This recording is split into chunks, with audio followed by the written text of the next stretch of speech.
Hello students, এখন আমি আলোচনা করব ক্লাস নাম্বার 5 নিয়ে। তো এর আগে আমরা 4টে ক্লাস আপলোড করে দিয়েছি, যারা দেখোনি দেখে নেবে। আমাদের আজকের সেটের ফার্স্ট যে কোশ্চেনটি রয়েছে, দেখো, root over 2n equal to যদি 64 হয়, তাহলে আমাকে বের করতে হবে n এর ভ্যালুটা কত। আমি কি করব, সবার প্রথমে বোথ সাইড স্কোয়ার করে দেব। বোথ সাইড যখনই আমি স্কোয়ার করব, তাহলে এখানটা কি হবে, 2n থাকবে ইকুয়াল টু 64 ইন্টু 64 হবে। এরপর আমি এই 64কে এভাবে লিখতে পারি 2 to the power 6 into 2 to the power 6। সূচকের নিয়ম অনুযায়ী আমরা জানি গুণ থাকলে পাওয়ারটা তখন যোগ করতে হয়, তাহলে 6 আর 6 12, এই যে 12। তো এই 2 আর এই 2 কেটে দিলাম, তাহলে n ইকুয়াল টু কত থাকলো, 12 থাকলো। তাহলে আমাদের অপশান ডি হবে সঠিক উত্তর। পরের কোশ্চেন, 4টি দ্রব্যের বিক্রয় মূল্য যদি 5টি দ্রব্যের ক্রয় মূল্যের সমান হয়, তবে শতকরা লাভের পরিমাণ কত। কোশ্চেনে বলা হয়েছে 5টি দ্রব্যের ক্রয় মূল্য অর্থাৎ সিপি ইকুয়াল টু 4টি দ্রব্যের বিক্রয় মূল্য। চলো আমরা 4টাকে পরেই লিখি। 4টি দ্রব্যের বিক্রয় মূল্য দুটো সমান। এবার এখান থেকে আমি সিপি ইস টু যদি এসপি বের করি, তাহলে কত হবে, 4:5। তাহলে আমরা বলতে পারি 4 টাকা কেনা, 5 টাকা বিক্রয়। তাহলে কত টাকা লাভ, না 1 টাকা। কত টাকার জন্য, 4 টাকার জন্য। কারণ লাভ লস ক্রয় মূল্যের উপর হিসেব করতে হয়। তাহলে কত পার্সেন্ট তুমি লাভ করলে, না 25%। ওকে। পরের কোশ্চেন, পিতার বয়স তার পুত্রের বয়সের যোগফলের 3 গুণ। 20 বছর পর পিতার বয়স 2 পুত্রের বয়সের যোগফলের সমান। ও আচ্ছা, এখানে 2 পুত্র আছে, তাহলে পিতার বর্তমান বয়স কত। দেখো, এই কোশ্চেন তোমরা অপশন টেস্ট করে করতে পারো, আবার তোমরা এক্স ধরে করতে পারো। তো চলো একটু ডিটেলস যাই। তো সবার প্রথমে দেখো, পিতার বয়স তার 2 পুত্রের বয়সের যোগফলের 3 গুণ। তাহলে একটা কাজ করি, আমি যদি ওই 2 পুত্র, আচ্ছা, 2 পুত্রের বয়সটাকে যদি আমি এক্স ধরি, তাহলে পিতা কত হবে, পিতা হবে 3x। এবার বলা হয়েছে 20 বছর পর 2 পুত্রের বয়সের যোগফলের সমান হবে পিতার বয়স। তাহলে 20 বছর পর, তাহলে দেখো এই যে পুত্রের বয়স, তাহলে দুজন পুত্র প্রত্যেকেরই তো 20 বছর করে হবে। তাহলে 20 এক, আচ্ছা দুবারে আমি লিখে 20 + 20। কেন দুবার লিখলাম, কারণ দুজন তাদের 2 পুত্র প্রত্যেকেরই তো 20 বছর করে হবে। আচ্ছা, এবার পিতার বয়সও 20 বছর পর, তাহলে এই যে 20 বছর পর। এবার ওরা বললো এটা নাকি সমান হবে, তাহলে আমরা এটাকে একটু সমান করে দিই, এই যে সমান। চলো ক্যালকুলেশন করো। X plus 40 equal to 3x plus 20। আমরা যদি এটাকে সাইড চেঞ্জ করি, কত হবে, 2x equal to 20। Then x equal to কত হবে, 10। তাই তো, -20। ওকে, ঠিক আছে, x ইকুয়াল টু 10। ওরা জানতে চেয়েছে পিতার বয়স কত হবে, তাহলে পিতার বয়স তো 3x। তাহলে 3x দ্যাট মিন কত, 30। x ইকুয়াল টু যদি 10 হয়, 3x হবে 3 × 30।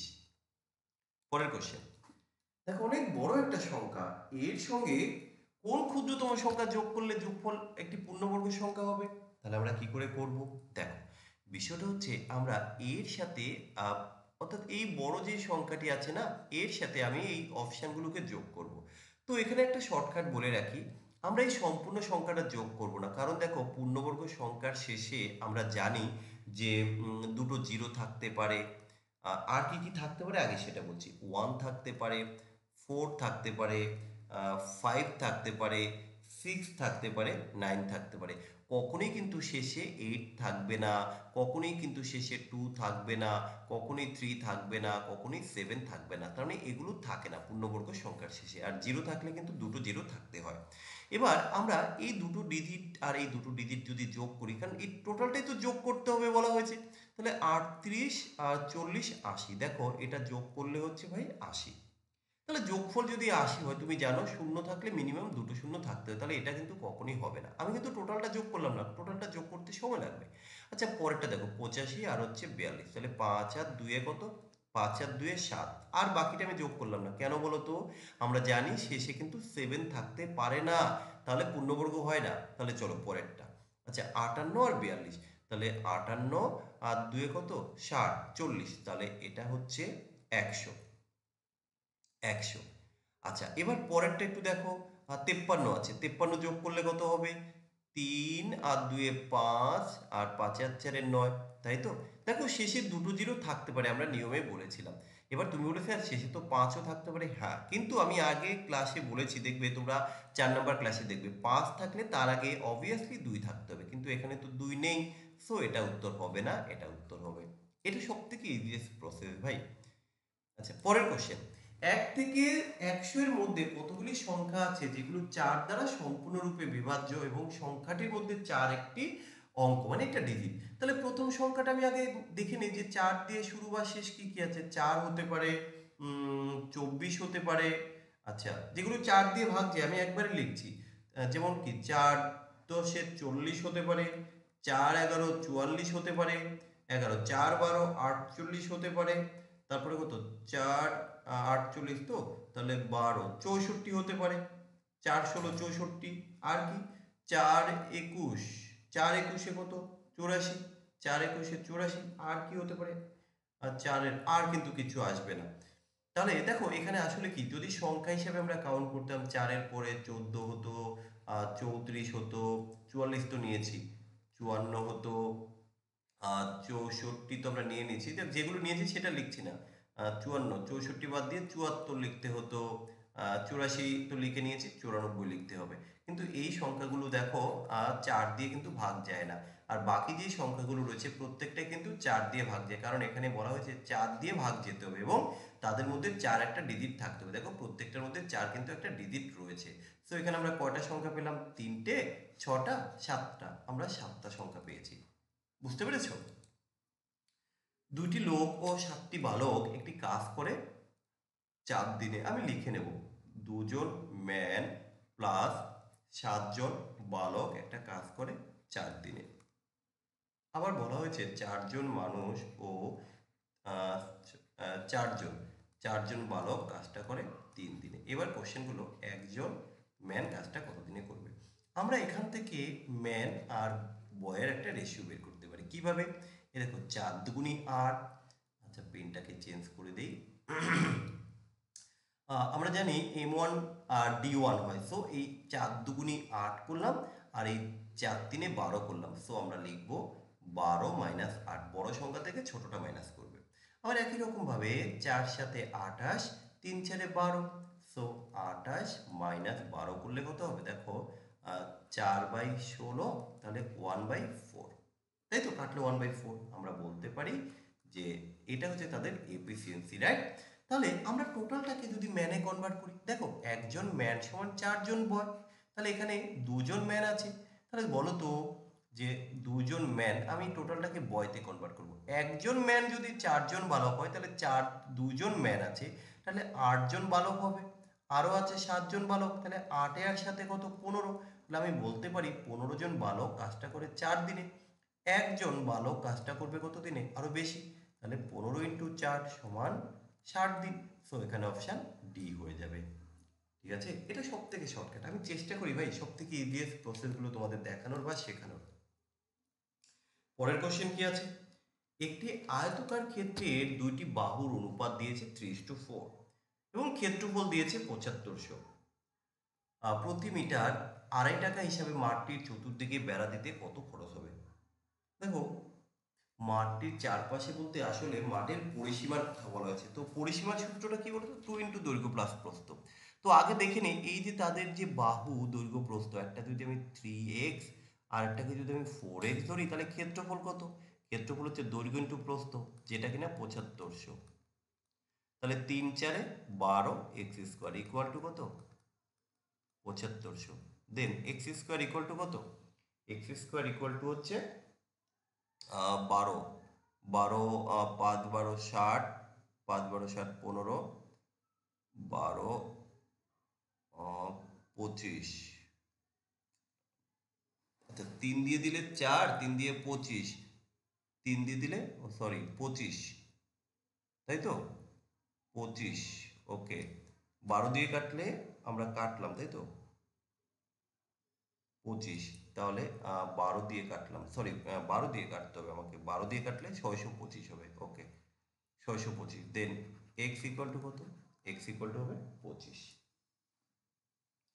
x equal two 25। এবার ওরা চেয়েছে পরিসীমা, তাহলে আমরা একটু বের করে নিই পরিসীমাটা কত হবে।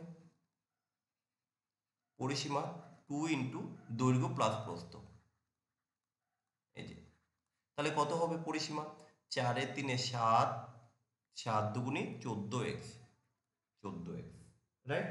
তাহলে x এর ভ্যালুটা কত, 2.5 টাকা তো, ইয়েস। x এর ভ্যালুটা দেখে নিচ্ছি 25, 14 ইন্টু 25, তাহলে 14 25 করলে কত হবে, 14 25 হচ্ছে 25, 25 দশে 250 আর হচ্ছে 100, তাহলে 350, 350।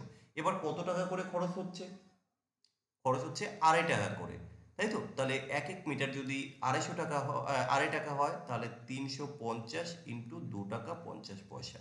তাহলে প্রথমে আমি 350-এর সাথে 2 গুণ করবো, তাহলে কত হবে, 350 35, 700 টাকা। আর তোমার 350-র অর্ধেক কত, 100, 175, তাই তো। 17 দুগুণে 34, ইয়েস, হ্যাঁ। তাহলে টোটাল কত হলো, 7 আর 875, তাহলে 875 টাকা কিন্তু আমার এখানে টোটাল খরচ হচ্ছে। আচ্ছা, আমি কি ঠিক করলাম, 700, 700, তাই তো। আমরা সরি, 350 করতে হবে আমাকে, 350-র সাথে আমি করব 2 টাকা 50 পয়সা, না 875, ঠিকই তো আছে। আচ্ছা, এখানটায় আমরা একটু 14 ইন্টু 25, 350, ঠিক আছে, ওকে। আমরা ঠিক করলাম তো, একটু ডাউট লাগছে। এক্স 25, আমরা যদি 7500-কে ভাগ করি 12 দিয়ে, তাহলে আমরা পাবো 625, তাহলে এক্স হচ্ছে 25 25 625, ঠিক আছে। 4 আর 3 7, আর 7 দুগুণে 14, তাহলে 14x, তাহলে 14x, তাহলে 350, 350 ইন্টু আড়াই, ঠিকই আছে, 350 ইন্টু আড়াই। তাহলে আশা করি সবাই বুঝতে পেরেছো। তো যাই হোক, একটু ক্যালকুলেশনে প্রবলেম ছিল, আমি ঠিক করে দিয়েছি, 875 হয়ে যাবে। আমাদের পরের কোশ্চেনটা দেখবো কি আছে।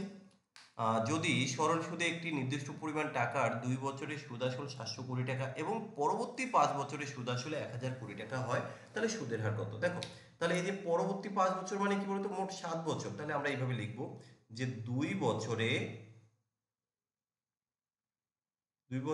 আসল প্লাস সুদ হচ্ছে 700 কোটি টাকা। পরবর্তী 5 বছর, তার মানে মোট কত বছর, মোট হচ্ছে 7 বছর। 7 বছরে আসল প্লাস সুদ কত, 1000 কোটি টাকা। আমরা এটা মাইনাস করবো, তাহলে মাইনাস করলে কি পাবে, 5 বছর। আচ্ছা, পরবর্তী 5 বছর, তাহলে কিন্তু মোট 7 বছর, হ্যাঁ ঠিকই আছে। তাহলে এখানে আসল টাকার পরিমাণটা কিন্তু একই, তো যেহেতু সময় এখানে বেশি লেগেছে, তাই এখানে সে বেশি টাকা পেয়েছে। তাহলে 5 বছরের জন্য যে সুদ, আমরা এটা লিখে নেব, কত টাকা, 300 টাকা। তাহলে 1 বছরের সুদ কত টাকা, 60 টাকা। তুমি এবার যে কোনো একটা ধরে বের করো, 2 বছরে বের করো, 2 বছরে সুদ কত, 120 টাকা। তাহলে 2 বছরে সুদ আসল কত, 720, তাহলে আসল কত হবে, আসল তুমি বলবে 720 থেকে 120 বাদ দিলে কত, 600, রাইট, 600 টাকা। এবার ওরা চেয়েছে সুদের হার, তাহলে তোমার সুদের হার বের করো। সুদের হার কিভাবে বের করতে হয়, SI into 100 by P into T. তাহলে সুদ কত টাকা পেয়েছো, ধরো 2 বছরেরটাই ধরো তুমি, 120 টাকা পেয়েছো। তোমার আসল কত টাকা, 600 টাকা, সময় 2 বছর, কাটলে 5, 5 দুগুণে 10, কাটলে 10, তো কত, 10 ইয়ার্স, 10%, 10 ইয়ার্স মানে 10%। পরের কোশ্চেন, একটি লোক কোনো নদী সোজাসুজি অতিক্রম করতে চান, স্থির জলে নদীটি অতিক্রম করতে তার 4 মিনিট সময় লাগে এবং স্রোতের প্রতিকূলে 5 মিনিট সময় নেন। যদি নদীটি 100 মিটার চওড়া হয়, তাহলে স্রোতের বেগ কত। তাহলে স্থির জলে নৌকার বেগটা আগে দেখবো, 100 মিটার চওড়া, তাহলে স্থির জলে সে 4 মিনিটে যায়, তাহলে তার গতিবেগটা কত হবে, আমরা এখানে 100-কে ডিভাইডেড করবো 4 দিয়ে, তাহলে তার গতিবেগ হচ্ছে 25 মিটার পার এত মিনিট, এত মিটার পার মিনিট। আর যখন সে প্রতিকূলে আসে, প্রতিকূলে তার গতিবেগটা কত হবে, 100 ডিভাইডেড বাই 5 সমান 20 মিটার পার মিনিট, এটা হয়ে গেল। এবার ওরা জানতে চেয়েছে স্রোতের বেগ কত। তো স্রোতের বেগ তো আমি জানি না, আমরা একটা টেবিল দিয়ে অঙ্ক করি তাই না। প্রথমে থাকে নৌকার গতিবেগ, তারপরে থাকে স্রোতের গতিবেগ, তারপরে থাকে অনুকূলের গতিবেগ, তারপরে হচ্ছে প্রতিকূলের গতিবেগ। এবার আমরা কি করে করব, দেখো এখানে আমরা বের করব। তো সবার প্রথমে আমাদের স্থির জলের স্রোতের প্রতিকূলে, প্রতিকূলে কত, প্রতিকূলে যাচ্ছে 20, অনুকূলে হচ্ছে 25। তাহলে স্রোতের বেগ কত, দেখো এখান থেকে স্রোতের বেগটা কিন্তু তুমি পেয়ে যাবে, মাইনাস করলে স্রোতের বেগ হচ্ছে 5। কিন্তু উত্তর আবার দেখো মিটার পার ঘন্টা রয়েছে, আমরা মিটার পার মিনিট করেছি। সো এটা কি, এই যে পাস, এটা কি বলতো, এত মিটার পার মিনিট, আমরা এগুলো সব মিটার পার মিনিট করেছি, কিন্তু এখানে ঘন্টা রয়েছে। তো ঘন্টা বের করতে গেলে ইনটু তুমি 60 করে দাও, তাহলে 5 6 30 মানে 300, তাহলে 300 মিটার পার ঘন্টা কোথায় আছে, দেখো অপশন সিতে। খুব সহজ কোশ্চেন এবং খুব সুন্দর কোশ্চেন। পরের কোশ্চেন, যদি 8 জনের একটি কমিটিতে 35 বছর ও 45 বছরের দুজন পুরুষের বদলে দুজন মহিলা অন্তর্ভুক্ত করা হয়, তাহলে 8 জনের গড় বয়স 2 বছর করে বেড়ে যায়। তাহলে ওই দুইজন মহিলার গড় কত, তাহলে দেখো ওই 8 জনের যে কমিটিতে 35 বছর এবং 45 বছরের দুইজনের বদলি হয়েছে, তার মানে যারা এসছে তাদের বয়সটা আরো বেশি ছিল। তাহলে যে দুইজন এসছে তাদের বা চলে গেছে সেই দুইজনের আগে বয়সটা দেখে নেব কত, 35 আর হচ্ছে 45। তাহলে 45 50 80, তাহলে সেই দুইজনের বয়সটা 80। কিন্তু 80 থেকেও বেশি, বেশি হওয়ার কারণেই ওই বাকি 8 জনের 2 করে বেড়ে গেছে। তাহলে প্রত্যেকের অর্থাৎ ওই 8 জনের যদি 2 করে বাড়ে তাহলে কত বাড়লো, 8 দুগুণে 16। তাহলে এই যে টোটাল যে বয়স কত 96, এই বয়সটাই হচ্ছে ওই দুইজন মহিলার বয়স। কিন্তু এখানে চেয়েছে দুইজন মহিলার গড় বয়স কত, তাহলে তুমি 2 দিয়ে ভাগ করে দাও, কারণ গড় আমরা বের করবো মোট তাকে কতজনের গড়, তাহলে কত হবে 48। সো তুমি এখান থেকে 48 উত্তর করো। দেখো সবাই বুঝতে পেরেছো কিনা। তো এই ছিল আমাদের আজকের সেটের মোস্ট ইম্পর্টেন্ট 10টি কোশ্চেন। আমরা এইভাবেই প্রত্যেকটা ক্লাসের মোস্ট ইম্পর্টেন্ট বাছাই করা 10টি কোশ্চেন নিয়ে আসবো তোমাদের জন্য। তোমরা দেখতে থাকো, শিখতে থাকো, আর ভালো লাগলে অবশ্যই শেয়ার করো।